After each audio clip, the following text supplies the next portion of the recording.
अध्याय 1।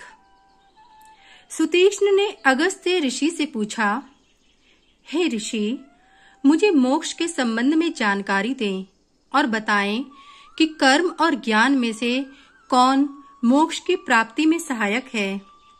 अगस्त्य ऋषि ने उत्तर दिया, जिस प्रकार पक्षी अपने दोनों परों से उड़ते हैं, उसी प्रकार मोक्ष की प्राप्ति में कर्म और ज्ञान दोनों सहायक होते हैं।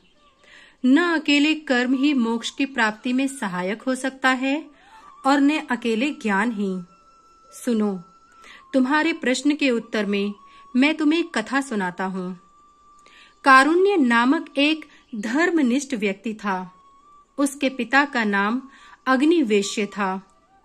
धर्म ग्रंथों के अध्ययन तथा मनन के फल स्वरूप कारुण्य जीवन के प्रति उदासीन हो गया था। अग्निवेश्य ने एक दिन अपने पुत्र से पूछा कि तुमने अपना नित्य नियम क्यों छोड़ दिया है।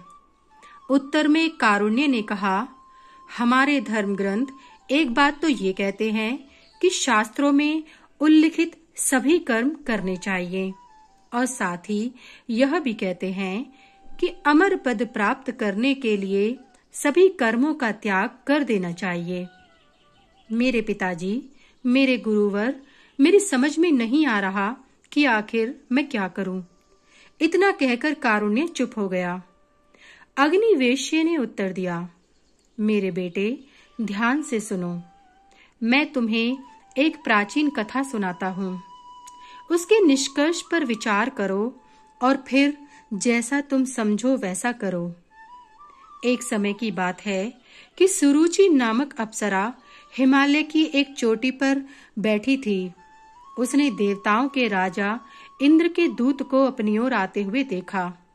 सुरुचि के पूछने पर उसने अपने आने का प्रयोजन बतलाया। उसने कहा कि राजश्री अरिष्टनेमि ने अपना राज्य अपने पुत्र को सौंप दिया है और अब वे गंधमादन पर्वत पर घोर तपस्या में लगे हुए हैं। यह देखकर इंद्र ने मुझसे कहा कि अप्सराओं का झुंड लेकर जाओ और उन्हें स्वर्ग में ले आओ। उत्तर में मैंने कहा कि पुण्य आत्माओं को पुरस्कृत करने के लिए स्वर्ग उपयुक्त स्थल नहीं, क्योंकि पुण्य कर्मों के क्षीण होने पर उन्हें फिर मृत्युलोक में जाना पड़ता है। उन राज ऋषि ने भी इंद्र का निमंत्रण अस्वीकार कर दिया और स्वर्ग जाने से भी इनकार कर दिया। इंद्र ने मुझे पुनः राज ऋषि के पास यह कहने के लिए भेजा है कि वे मेरा निमंत्रण ठुकराने से पहले महर्षि वाल्मीकि से परामर्श अवश्य कर लें। राज ऋषि का परिचय फिर महर्षि वाल्मीकि से हुआ। उन्होंने वाल्मीकि से पूछा, जन्म मरण के चक्कर से बच निकलने का क्या उपाय है। उत्तर में वाल्मीकि ने राम और वशिष्ठ में हुई वार्ता का वर्णन किया।